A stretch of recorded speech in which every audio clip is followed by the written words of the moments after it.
nhom trò lanh cừu băng riết nhom nhom trò lanh cừu băng riết nhom đại cho nhom trò lanh xà la riết nhom nhom trò lanh xà la riết nhom đại choអ្នកទាំងអស់គ្នាស្ដាប់ការណែនាំរបស់ពួកខ្ញុំ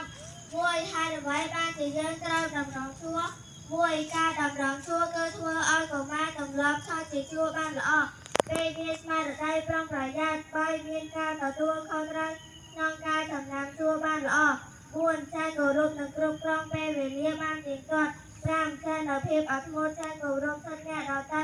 មានទំនាក់ទំនងល្អក្នុងសង្គម6ការគិតពិចារណាមានវិន័យល្អរៀនពីភាពអៀនខ្មាស